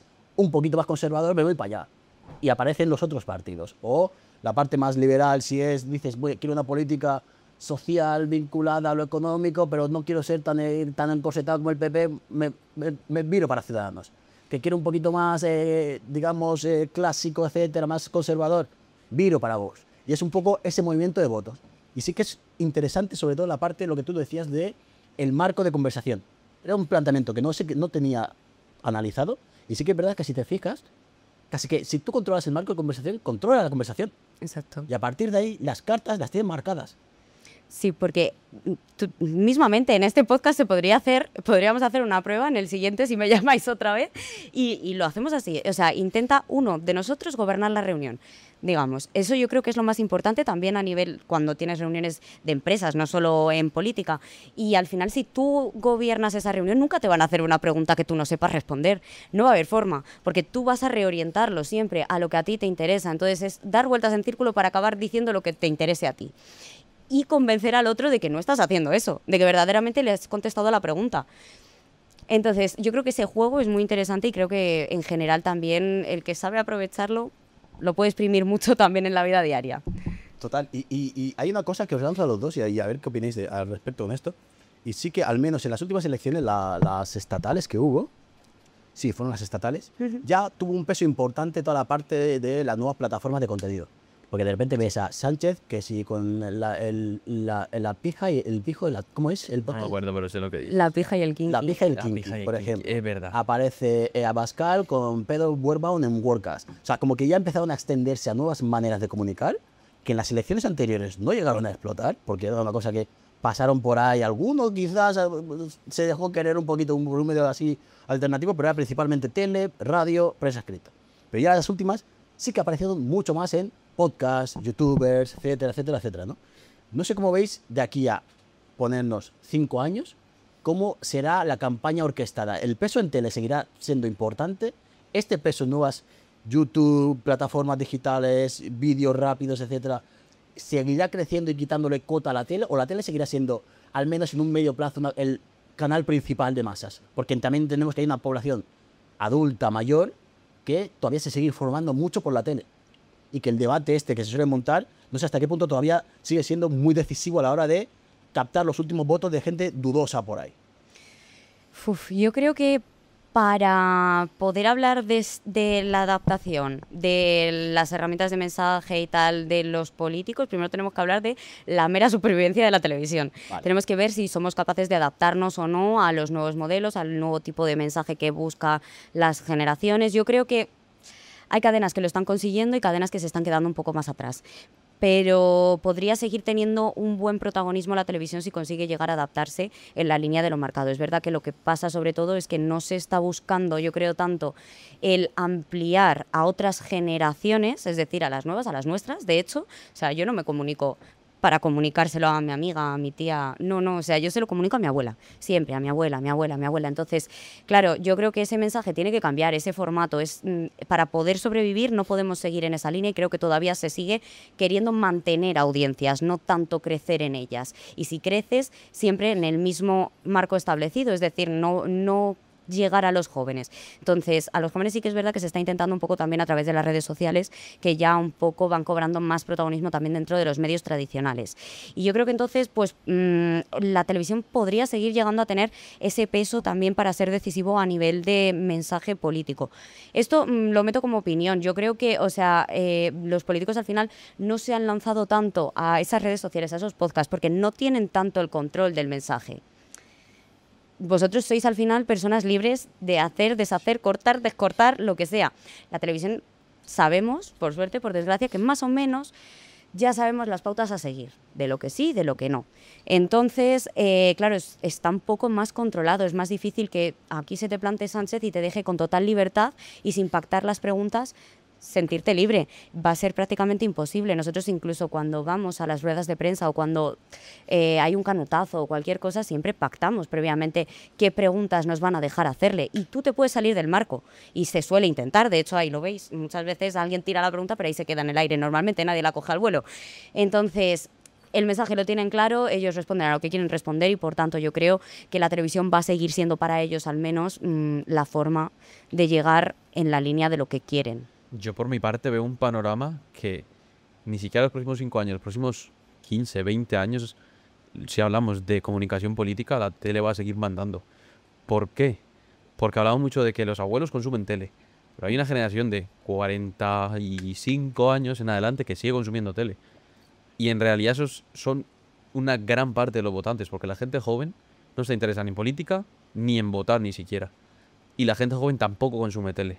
Entonces, para que haya una transición de que los políticos quieran venir a este tipo de espacios, también creo que es una responsabilidad de nosotros, que tenemos este tipo de plataformas, empezar como poco a poco rascarle esa inquietud a la gente más joven que consume este tipo de contenido para que empecemos a generar interés político, que los jóvenes se interesen por la política y los políticos llegue un momento que digan, ostras, a lo mejor ya nos interesa ir ahí, pero si es por ellos, o como está el panorama de aquí a 5 años, sin que se haga un trabajo en esos sitios, es imposible que les interese por lo que tú has dicho. Ellos controlan, por decir así. Controlan, Sí, exactamente. Se sienten más cómodos, digamos. En ese tipo de espacios que es a lo que están acostumbrados ya también. Sí, y que no, antes o sea, de... Literal, o sea, a ver, yo sí que coincido en que en un corto plazo no creo que haya un giro brusco, pero sí que creo que en el largo plazo, inevitablemente, Sí. por cómo nos comunicamos, porque incluso, pongo el ejemplo de mi hermano pequeño ni siquiera solo se entera a través de TikTok y de Twitter. Pero a tu hermano pequeño le apetece votar. Es que yo conozco una cantidad tan grande de Pero jóvenes que ni siquiera les yo no te hablo de interesa. votar, digo la manera de consumir información. Hostia. Pero me preguntaste por política. Sí, pero, o sea, para entender la parte, pues, estamos hablando de política, pero estamos hablando de cómo comunicar en política, quiero decir. El cómo, porque mi hermano pequeño a la hora de enterarse de hay elecciones, no se va a enterar ni por la tele, se entera por TikTok y por Twitter, es a lo que me refiero con Sí. la manera de que se informa la gente. Todavía nuestra quinta abre Google y ve la tele de vez en cuando, etcétera. Pero hay una generación por encima de nuestro que tú dices, esa gente de los 40 y pico, 30 y muchos largos, etcétera, que todavía sí que creo que siguen consumiendo parte de tele porque están en una zona híbrida. En un corto plazo, creo que seguirá un modelo muy parecido, solo que la cuota de nuevas plataformas digitales cogerá un poco más de peso, simplemente porque han visto el alcance que tú tienes, que es una cosa loca y desmedida. Una conversación en un podcast de repente que haya 2 millones de personas que te lo vean de golpe, es una cosa loca, pero que sí que en un largo plazo, inevitablemente, cuando nos toque a nosotros ser los viejos, entre comillas, la cuota del peso que tendrá la tele será ínfima. Exacto. Y más todavía porque la gente más joven tendrá un menos referencial la parte televisiva. Eso es por un lado. Y luego está la otra parte, lo que hablábamos en cuanto a... Y aún así, creo que seguirá siendo un medio, entre comillas, hostil para ellos, porque pese a que tú tengas una audiencia súper heavy, puedes hacer lo que te salga de los cojones en tu podcast. Y lo vas a hacer. Es a lo que te voy. Es lo que hablaba ella en cuanto a que esa tensión, ese ir un poco más para atrás, que es algo que ya se ve que es necesario, pero es algo que tengas muy claro que, ok, este podcast, que quizás me puede valer, porque hablan de empresa, economía, etcétera, y mi discurso es el marco económico, y que creo que es el que me puede encajar, porque se habla de esto, porque obviamente de repente no pega nada que en el marco de lo que es el PP y el marco económico se vayan a la pizca y el kinky, que no es marco económico lo que hablan en ese podcast, es más social, reivindicativo, etcétera. Es algo que voy con, dentro de unas pautas marcarás el qué tipo de espacios son más amigables, entre comillas, pero dentro de eso el discurso lo podrás controlar y hay una parte de, bueno, creo que podré dar el mensaje y calará aquí dentro. Pero es complicado en ese sentido. Sí, te entiendo, coincido, por eso digo que si cambia será en el largo plazo, a no ser, lo que te digo, que haya un trabajo de que se vaya generando un interés en estas plataformas y que no sea tan largo plazo, sino más a corto plazo, que en 4 o 5 años pueden cambiar muchísimo las cosas y en 5 años no tenemos que esperar 15 años, en 5 años se sientan aquí porque dicen, ostras, es que ha cambiado ya muchísimo el panorama. No sé si decisivo, pero desde luego más presencia está habiendo. O sea, ya se ve incluso en muchos municipios que los alcaldes se hacen vídeos en su despacho y ya eso lo vemos casi de forma habitual. Entonces yo creo que sí que se están adaptando bastante bien en lo que sería el tono, el mensaje y la forma a través de las nuevas, en realidad se podrían haber aprovechado desde mucho antes, pero yo creo que hasta que no se hace un estudio verdadero de cómo va a impactar, cómo está llegando esto, funciona, no funciona, me quita peso, cómo lo controlo. Yo creo que hasta que no se forma todo eso, no es el momento de poder lanzarse a decir, me abro un nuevo canal. Entonces, ahora que ya está un poco más estudiado, parece que se va extendiendo más y cobrará más peso a lo largo del tiempo, porque al final es simplemente ir conociendo la plataforma, conocer cómo funciona y funcionar va a funcionar, porque al final el alcance no es el que tienen ahora mismo los medios tradicionales, desde luego. Ahora que ya hemos tocado tantos temas, me despierta cierta curiosidad muchas cosas que te lo dije antes, y es proyectos personales tuyos que tienes tú aparte del periodismo o proyectos a futuro que tú tengas en mente, inquietudes. Pues mira, la verdad es que en general, como os decía antes, culo inquieto, entonces es verdad que me gusta mucho el periodismo, quiero seguir exprimiéndolo, quiero seguir exprimiendo la tele porque, como os he comentado, me encanta, creo que se vive un montón, se aprende muchísimo, o sea, siempre le estaré agradecida, creo que le debo más de lo que le doy, entonces estoy súper agradecida con el periodismo y quiero exprimir esa parte sobre todo ahora, pero me gustaría ir ampliando miras, es decir, yo no le cierro puertas a nada, ya os he dicho, prohibido el no, entonces... Una pregunta, ¿la tele delante de la cámara o la redacción? Ambas. Presentando el telediario en Prime. Ese podría ser uno de los objetivos ya más a largo plazo, porque además te permite un poco, cuando tú presentas un informativo, eres tú quien escoge el tono, la línea, etcétera. Entonces, la verdad que sí que en algún momento me gustaría, creo que todavía no estoy preparada, soy muy joven, entonces me queda mucho por aprender y bueno, en algún momento me seguirá quedando, o sea, quiero decir, creo que no se para de aprender, si no, estás muerto, ¿no?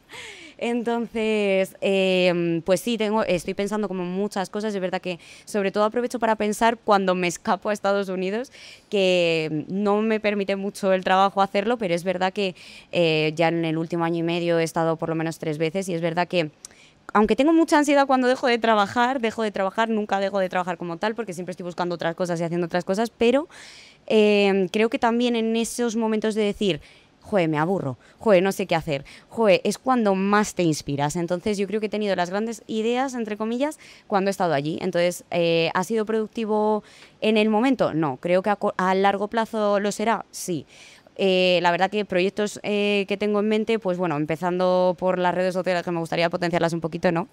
Esto es un trabajo de esos que dices, ya mañana, y a ver si llega el momento que de verdad en algún momento yo prometo que lo haré. En esa misma línea, pues me gustaría también, joder, creo que he recorrido mucho camino, por suerte, por cómo me han venido las cosas, por cómo he sabido aprovecharlas o por lo que sea. Y creo que también quiero compartirlo. O sea, verdaderamente me gustaría poder ayudar también a la gente de las universidades, a los alumnos, a tener un manual práctico, ¿no? Algo, una guía de verdad, o sea, para periodistas de verdad. Que digas, esto es la calle, esto es así. Y cuando tú llegas a una redacción no lo tienes nada fácil. O sea, y que te quede muy claro. Y son cosas que yo creo que al final no te cuentan cuando estás ahí y estás muy perdido y no sabes qué hacer, no sabes cómo aprovechar las oportunidades. Creo que falta esa base de decir, oye, que lo más importante aquí no es que vengas a clase, es que te digo que te la saltes. O sea, que te la saltes y te vayas a conocer a gente, a hacer networking, a echarle cara a la vida y decir, oye, que yo voy a hacer, yo qué sé, que vas a pintar paredes boca abajo, pues como tú quieras, pero siempre con esa aspiración de decir, voy a aprovechar el tiempo, voy a hacer otras cosas, y en esa línea pues me marco un poco también seguir, intentar llegar a colaborar en algún momento con las universidades a través de manuales, a través de ser profesora asociada, de poder dar charlas. Me gustaría crecer un poco también en ese ámbito, en ese ambiente de lo que sería la comunicación en sí. Me falta mucho camino por recorrer, pero estamos preparándolo, y la verdad que también me quiero abrir a otras cosas, a locuciones publicitarias, que me gustan mucho, me hace mucha gracia. Ahora me pilláis un poco con el tono, ya os he contado que estaba malilla, pero es verdad que me parece un mundo divertido. Sí, me parece un mundo súper divertido también. Y como el periodismo no es solo, oye, escribir o salir delante de la tele o lo que sea, pues yo creo que es un mundo muy amplio si lo sabes aprovechar y si sabes moverte en otras líneas. Me gustaría generar cursos, me gustaría escribir más libros, me gustaría... Es que creo que hay tantas opciones que no sabemos exprimir. Entonces, pues yo creo que en esa línea, pues trabajar un poquito más mis redes sociales para llegar a más gente, y con ello ya también conseguir un poco de base de comunidad que al final me permita llevar a cabo otras cosas como cursos, formaciones, eventos, charlas. Y un proyecto que sí que tengo en mente, no quiero adelantar mucho, pero sí que es verdad que como el periodismo sigue muy enfocado en la gente mayor, la gente que ya está dentro, y el acceso al mercado me parece muy complicado para la gente joven, pero muy, muy complicado, muy competitivo, y sobre todo que tienes que aceptar muchas condiciones que a lo mejor no son lo que deberían y que no llegamos preparados, pues creo que a lo mejor podríamos formar un buen proyecto, digamos, al que se vaya sumando al final todo el mundo que esté interesado en lo que es periodismo, y creo que a partir de ahí se pueden llegar a hacer grandes cosas. O sea, creo que si todos los jóvenes se agrupan y un poco marcando la línea de la experiencia nuestra, más invitar a los mayores, o sea, no que ellos nos inviten a nosotros, ellos van a ser nuestra voz, pero, o sea, nosotros tenemos toda la base. Creo que a partir de ahí se puede hacer cursos, charlas, formaciones, eventos. Creo que se pueden hacer muchas cosas en colaboración, porque al final nuestro mundo consiste en contactos, en colaborar, en avanzar en la misma línea todos. Entonces, creo que es muy interesante y que se puede dar otra perspectiva más allá de lo que es la simple carrera, que siempre suma. De hecho, esto pasa en la APM, en la Asociación de la Prensa de Madrid. La mayoría de periodistas que están asociados, bueno, yo fui a los premios de la APM y la verdad que, claro, me sentí fuera de lugar total. Decía, una niña con brackets aquí, y todo el mundo que ya se teñía las canas, ¿no? Entiéndeme. Entonces, claro, me dio un poco de pena, porque verdaderamente dije, ¿y nosotros dónde quedamos? Yo he visto que hay muchas promociones que están estudiando esto, porque no hay nadie aquí. Y es que hay muy poca gente que se entera de esas cosas, que de verdad se asocia, que le ve un interés, una herramienta útil. Al final se queda como para mero trámite, para los 4 que ya se conocen, y pierde esa función práctica que a lo mejor de inicio tenía.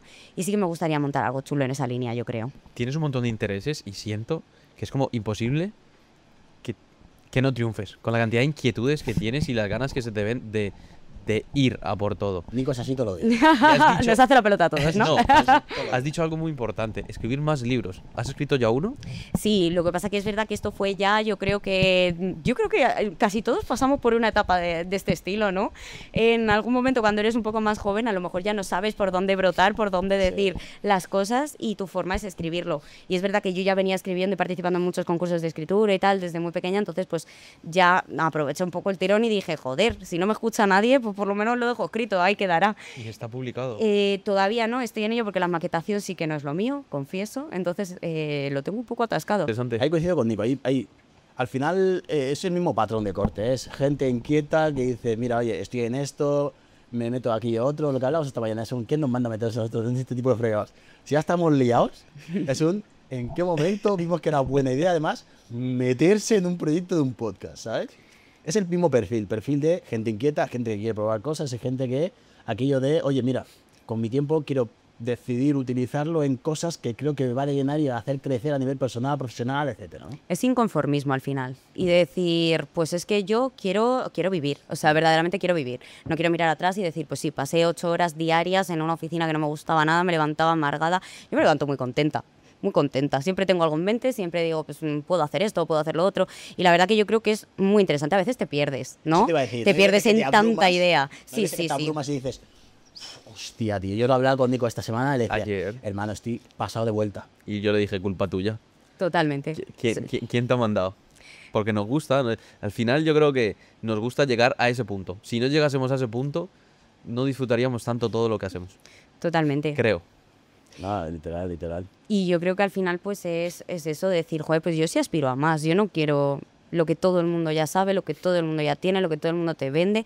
Yo no veo felices a esa gente, la verdad, o sea, sinceramente, no los veo tan llenos. La parte del inconformismo y ese hambre que te hace estar constantemente, estar metiéndote en más cosas por la disyuntiva hasta de no querer llevar una vida ordinaria, no querer Exacto. llevar aquello de la gente que con su cajita en la que viven y están ahí metidos tranquilamente dentro, se supone que son felices, cuando muchas veces te das cuenta que pasa el tiempo y cuando de verdad se cuestionan el qué han hecho y si lo que han hecho tenía un sentido y un propósito y algo que de verdad les llenaba, se dan cuenta de que no.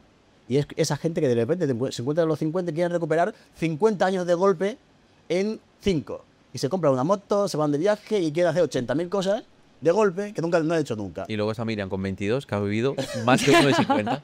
Y lo que me falta por contaros. Lo malo es que de todo lo que os cuente hoy, a lo mejor, claro, si volvemos a reunirnos dentro de 2 meses... Obvio, no, la clave es esa. Giro la total. clave es justo eso, que dentro de 2 meses si nos reunimos la vida ya ha cambiado. Totalmente. O sea, de hecho os digo más, hace 6 meses que estaba un poco más perdidilla porque estaba, me voy del país, me vuelvo, me quedo, no sé qué, hago la pirueta. O sea, yo iba a estar en principio en Suiza y de repente, pues oye, la vida me ha llevado a otra cosa, entonces... Este iba a estar en Londres, pero al final la vida le dejó aquí. Sí, literalmente yo este año me iba para Londres. Y Y literal. bueno, mira, aquí estamos con un podcast en Madrid. Yo tenía la vida estructurada en Madrid y de repente dije, me voy a Canarias de un proyecto. Y para allá que con maletas y todo. Y yo, o sea, Con previo viaje a México de mochila, volví y dije, venga, pues para Canarias que nos vamos. O sea, Literal. Jordan tenía su vida establecida en Madrid, establecidísima. De repente ya Canarias. Yo tenía todo ya para irme a Londres y que al final Londres no. Pero ese mismo patrón de corte, lo que hablamos es aquello de, hostia, de repente se te aparece una puerta, un reto, un algo tocho delante y dices, voy una de cabeza. Claro, De pruébate, cabeza. Voy. pruébate, crece, ya está y aprende. O sea, equivocarnos nos equivocamos todos. ¿Sabes quién no se equivoca? Pues el que no hace nada. Y es que es así. Entonces yo quiero hacer cosas, quiero equivocarme. O sea, quiero fallar, quiero a que ahora me digan, vaya burrada has soltado en el podcast. Bueno, pues dímelo, pero yo por lo menos ya me he probado, ya veo que soy capaz de hacer esto. A lo mejor venía sin confiar mucho, ya os lo digo. Pensaba que a lo mejor pues no estaba tan capacitada porque nunca había estado yo en este papel. Siempre he tenido el vuestro. Entonces, claro, digo, ¿cómo será? Pero bueno, dices, de cabeza, vamos a por ello Pero y bueno, ya está. tienes tú ese trabajo detrás de los políticos que lleva la conversación para tu lado. Sí. Total. Pues nada, yo por mi parte... Por ir cerrando, me interesaría, porque siempre hablábamos, Nico y yo, de abrir una sección de cierre Exacto. de los podcasts. Nico es ¿Verdad? un tío súper espiritual. Mi colega es un místico, ¿vale? Es Doctor Strange, en ese sentido. Y yo soy más de la parte económica y más de... Me gustan los números y me gusta un poco saber cómo la gente se estructura su vida y sus finanzas y su futuro, ¿vale? Y hoy vamos a probar Y con tecnológico. y tecnológico. Y hoy vamos a probar con un piloto con la primera de las invitadas. Si ya era el voy a probar a ver qué tal, vamos a probar una sección nueva contigo además. No, pero yo. Pregunta espiritual y yo le lanzo pregunta, veo si tecnológica o económica. Hostia. Vale. Me viene así un poco tal, porque esto no estaba muy planeado. Pero la pregunta sí que te puedo tirar, que es algo que está muy en mi vida, es ¿qué relación tienes tú con la muerte? Con la muerte. Wow. Pues no sé si va a gustar o no la opinión, pero verdaderamente siempre he sido un poquito egocéntrica en ese sentido y del pensar que las cosas siguen, que todo el mundo sigue, que todo sigue sin que yo esté presente y me lo esté perdiendo. Es como que tengo un poco de FOMO a eso, ¿no? O sea, me da mucha rabia. Pero al mismo tiempo, la verdad que sin miedo. O sea, quiero decir... no pienso mucho las cosas por naturaleza. O sea, pienso mucho a lo mejor los proyectos y las cosas estas más ejecutivas de lo que es a nivel profesional y trabajo, pero todo lo demás yo veo el puente más alto que encuentre y no pienso en que haya consecuencias. Entonces, verdaderamente, me las he llevado de todos los colores por esa misma razón. Entonces, mi relación con la muerte, pues verdaderamente es un poco esa, nos llevamos bien. ¿Te llevas bien? Sí, nos llevamos Siendo bien, no consciente tengo que vas a problema. morir en algún momento. Todo llega y estoy aprovechando bien el tiempo, así que creo que eso es lo más importante. Con el tiempo que tienes, saber que estás en tiempo de descuento, no de inicio. Y ya está. Literal. La tía va a Sí. Yo estaba pensando en si hacer la económica o la tecnológica y voy a hacer las dos. Literal. Y la sección se va a quedar con que voy a lanzar Porque la sección es mía. voy a lanzar las dos preguntas todas las veces. Ojo Entonces, que igual te reconduzco el marco, ¿eh?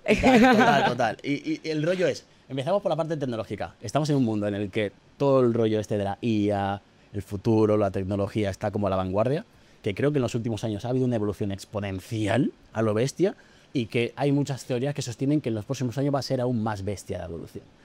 Y hay algunas personas que conciben aquello de que un futuro en el que la IA a través de la robótica va a facilitar la vida de la gente, con lo que va a haber muchos trabajos que lo van a hacer los robots y que el ser humano se va a dedicar a esa parte de ocio o recreación, la parte más artística, la parte más de vivir, de Sí. ocio y recreación, y que será un poco más el mundo, la tecnología que se encargue de mantener las economías y los países funcionando, entre comillas, ¿vale?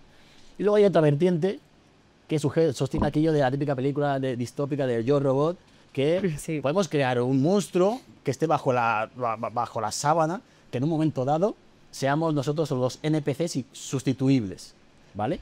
Tú con todo esto de la tecnología, ¿estás a favor o en contra? ¿Eres más de la corriente de creo que va a venir para solucionar mucho la vida a la gente, que va a ser una herramienta para facilitarnos todo? ¿O que crees, por el contrario, que puede ser un arma de doble filo y que, digamos, quizás no sea un Terminator rollo Skynet que acabe con nosotros, pero que sí que puede construir una sociedad de vagos, más aletargada, más que la gente, al ser menos exigida, se empiece a acomodar y a dar pasos para atrás a nivel evolutivo, y que haya un escenario en el que solo haya un porcentaje bajo de personas altamente cualificadas, que son los que estén detrás del motor con la tecnología, y luego el resto de la población sea una cantidad de NPCs, gente que no se exija nada a nivel mental y que, digamos, que cada vez sea más limitada? Pues yo creo que es un conjunto de las dos cosas, es decir, o sea, tanto creo que es una herramienta súper útil que si sabes aprovecharla, o sea, los primeros en aprovechar ese tipo de ayudas y tecnologías, en incorporarlas a sus empresas sin miedo, en invertir en ellas y en todo este tipo de cosas son al final los que triunfan más rápido. Es así de sencillo, tenemos ejemplos en Amazon, en Tesla, en un montón de casos. Y por otra parte, también creo que es verdad que, igual que en el sistema educativo decíamos, es que hay excepciones, pero la mayoría se conforma con lo que le dan directamente.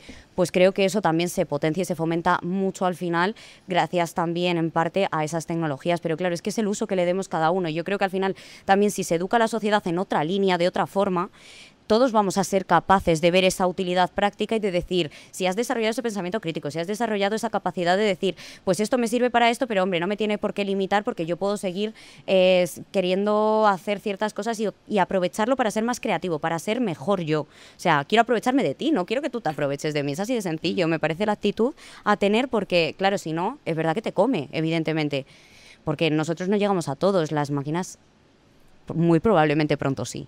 Entonces... Por ahí, ¿no? Sí. Estupendo. Y la otra pregunta es la económica, y es, al final somos gente joven que todavía nos queda la tira hasta que seamos viejetes y podamos tener la vida de viejetes, esa vida tranquila de viejetes que en teoría se vende. Pero claro, ¿Que se vende? lo mismo, llegamos a viejetes y no hay sustento económico necesario como para tener esa vida de viejetes que se supone que tenemos que tener cuando dejemos de trabajar. La pregunta es, a nivel estructura, planificación, educación financiera, llámalo como quieras, ¿tú cómo te organizas a nivel vital como para... No sé si te has planteado alguna vez sé que no va a haber pensiones cuando sea mayor, o sé que quizás las pensiones sean mínimas y mi plan de vida es llegar a ese punto con este plan y que no tenga problemas financieros, o no tenga ese estrés, o no tenga esa inquietud. Hay gente que diga, pues mira, me voy a quedar toda la vida en España y con la mínima pensión me vale. O otros que digan, me voy a quedar en España, pero me ha abierto un fondo de pensiones para complementarme la pensión. Y otros que digan, pues mira, creo que no va a haber pensiones, que va a haber una cosa ya muerta y que creo que 100% la gente se tiene que buscar las habichuelas de día y empezar a invertir y a capitalizar su dinero para tener dinero cuando se jubile. ¿Cuál es tu escenario? Y si lo has pensado y si tienes algún plan ya en activo o alguna orientación en ese sentido. Pues lo único en lo que no pienso es en que alguien me dé la mano así porque sí, la verdad.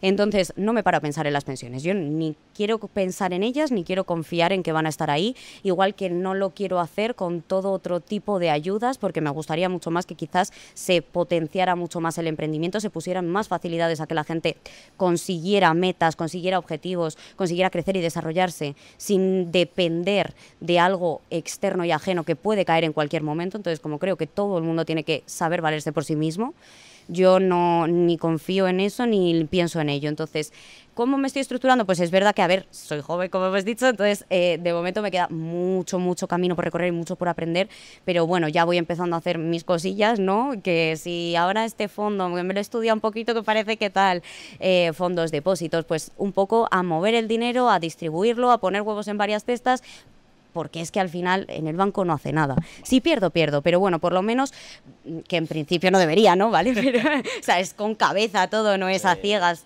pero es verdad que, bueno, pues se van desarrollando otros productos, ahora hay muchos bancos digitales que permiten la inversión, que eso lo facilita un montón. Esto es autoformación para intentar pues producir algo que también genere recursos de alguna forma independiente o que por lo menos no pierda el valor lo poco que tenga.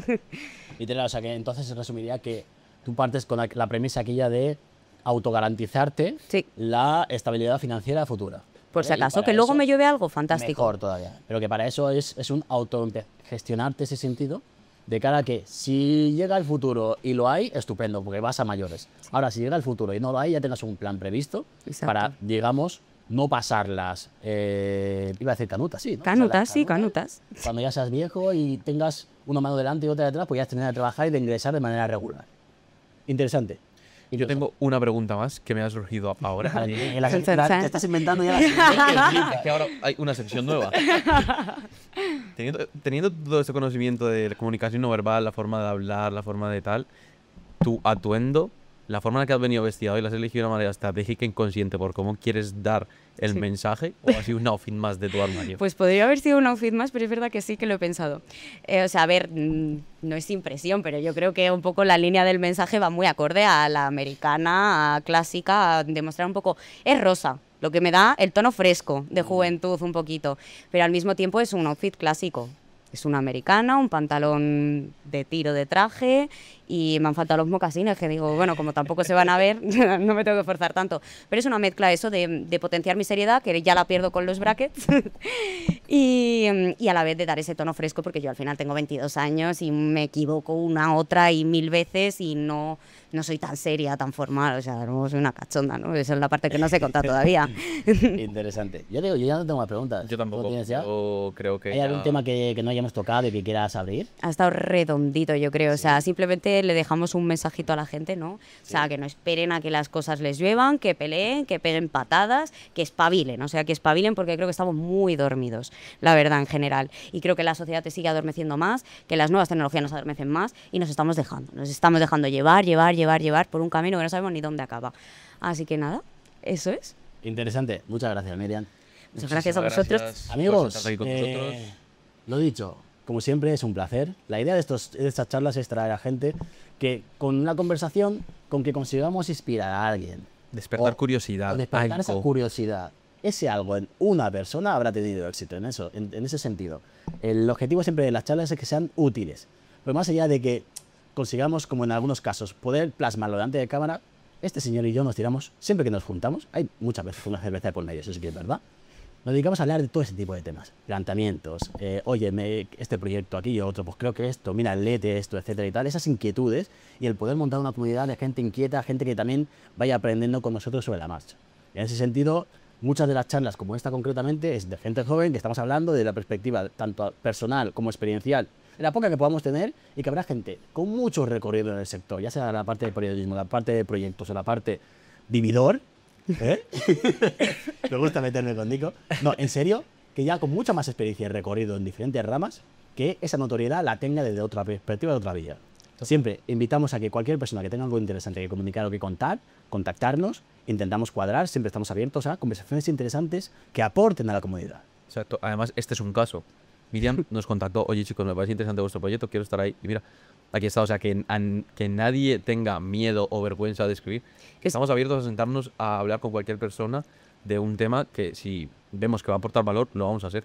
Así que hay que eso- echarle cara. Hay que echarle cara y ya está, no es más. No lo hemos vendido como algo aislado, ha pasado así. Literal, literal. Y ya Si os interesa, digo, bien. una conversación fluida, no estructurada, no muy encorsetada, una conversación normal, como puedas tener con cualquier persona de a pie. En ese sentido, como siempre, agradecer al de Jóvenes de Leganés, porque al final, proyectos como estos, que son de los chavales que queremos lanzar una iniciativa de estas locas, además, ya estamos enterrados en la vida con cosas. Pero ya es más fácil si al menos el espacio te lo da, porque al final todo este tipo de equipos, ediciones, etcétera, cuesta un dinero. Y el de Jóvenes de Leganés, en ese sentido, el apoyarnos con la cesión del espacio, pues ayuda. Sobre todo cuando empiezas a arrancar algo de cero, que cuesta un montón montar todos estos cimientos, estructura en la que tiene que ir caminando a futuro, ¿no? Todo lo que Sin sean nada más. facilidades siempre viene bien para cualquier proyecto. Eso Estamos muy, muy, muy agradecidos. En ese sentido, como siempre, darle like, suscribiros.